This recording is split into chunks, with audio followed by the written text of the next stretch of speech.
Un homme vraiment affaibli, maigri, et à peine il arrive à marcher, à peine, hein, il marche en titubant, et surtout c'est là où la peur dans les yeux des Guinéens, y compris, on a vu pour la première fois que Doumbia est en danger de mort. Parce que un soldat qui était un guerrier et surtout qui s'entraîne comme un commando, qui a la formation des forces spéciales et agent de Légion étrangère française, voilà, grosso modo, un vrai colosse quoi. Et résultat, on le voit, il faut l'aider pour marcher. Et là, les Guinéens ont appris la vérité, que leur président est malade. D'accord? Il était vraiment malade lors de la visite vers la réunion du Sierra Leone. C'est là où les interrogations et beaucoup de zones d'ombre, les gens ont cherché à comprendre qu'est-ce qu'il a, Doumbia. Certains parlent substance toxine, voilà, qu'il a dû avaler. D'autres parlent du cancer. En fait, on a eu toute forme de théorie farfelue. Ce soir, comme la dernière fois, j'ai mené ma propre petite enquête. On va essayer de comprendre d'abord qu'est-ce qu'il a. Les symptômes d'abord. Je ne suis pas médecin, mais il y a des symptômes qui sont criardes, qu'on peut déjà se faire des hypothèses plausibles et non plausibles. Et qui veut la peau de Doumbia? Qui veut la peau de Doumbia? Et surtout, le pire, c'est quoi? Parce que les Guinéens sont manipulés. Beaucoup sont manipulés. Vous avez vu dans quel pays au monde? Je pose une question aux Guinéens qui sont allés à l'école. Vous avez vu dans quel pays au monde le président part en vacances selon les communiqués officiels? Quel président part uniquement en vacances? Les frères, vous avez arrêté de tapoter encore. Quand un président part en vacances avec toute sa famille, tous ses enfants, c'est possible, hein? Oui, on peut partir en vacances avec toute sa famille, sa femme, avec 2 avions. Oui, c'est possible. Il est parti avec 2 avions. Il y avait 2 avions remplis de monde. Des médecins, sa famille, sa garde rapprochée, certains gardes du corps, etc. Là où ça devient bizarre, très bizarre, le gouvernement, le chef d'état-major de l'armée, fait un communiqué.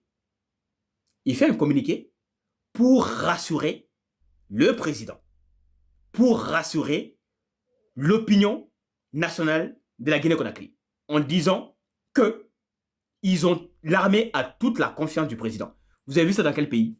S'il n'y a pas complot de déstabiliser Doumbia ou de le remplacer. Vous avez vu dans quel pays au monde un président sort, son armée prend la parole pour dire on a la confiance du président. Vous avez vu dans quel pays? Je vous avoue, j'attends. Macron va dans toutes ses vacances. Jamais on prend un communiqué pour dire Macron, derrière toi, on gère le pays. Ça n'existe pas.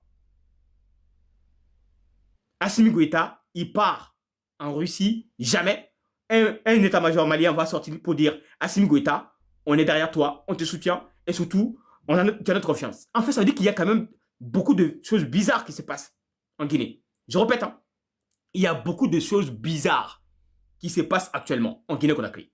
Et surtout, quand on sait que, avant de revenir d'abord, à qui veut la peau de Doumbia?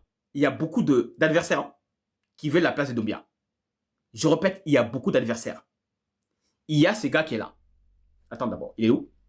Voilà. Il s'appelle Bala Samouraï. Bala Samoura, qui est là, pour rappel, est le chef de la gendarmerie de la Guinée-Conakry. Il a même créé des forces spéciales qu'on appelle les GIGN de la Guinée-Conakry.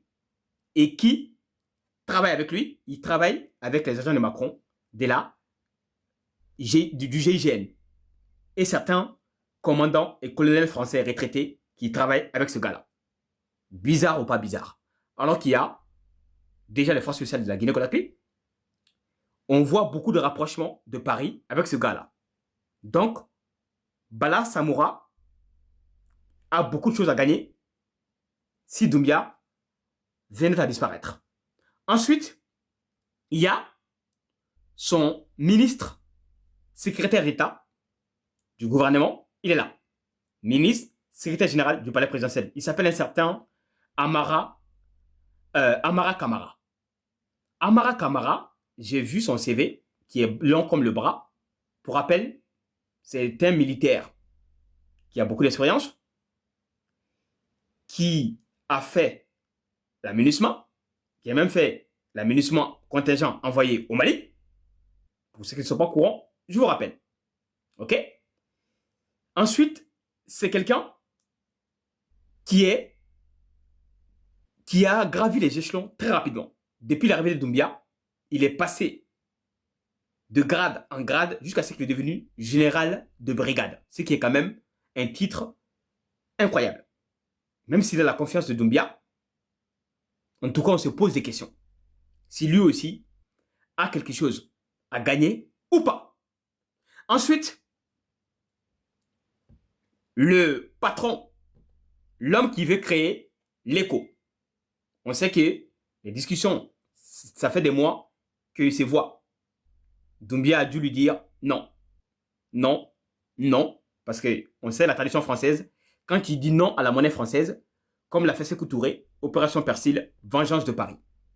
Modibo Keïta, qui avait créé les francs maliens, il a créé le franc malien, il est sorti du franc CFA en 1967, coup d'état contre lui, coup d'état, et on l'a fait avaler un poison. Il est mort.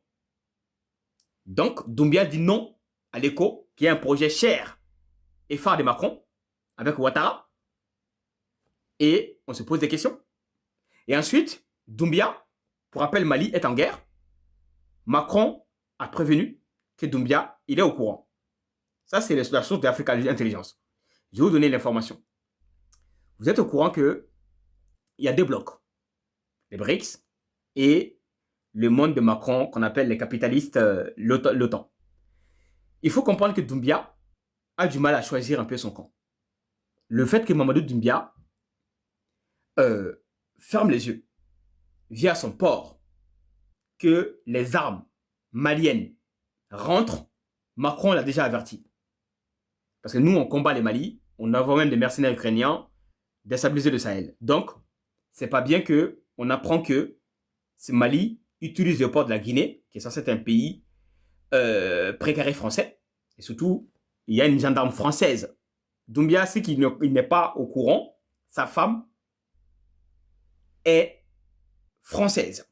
Sa femme est commandante en chef de l'armée française, spécialisée dans la cybercriminalité. Je répète, hein, sa formation, c'est cybercriminalité.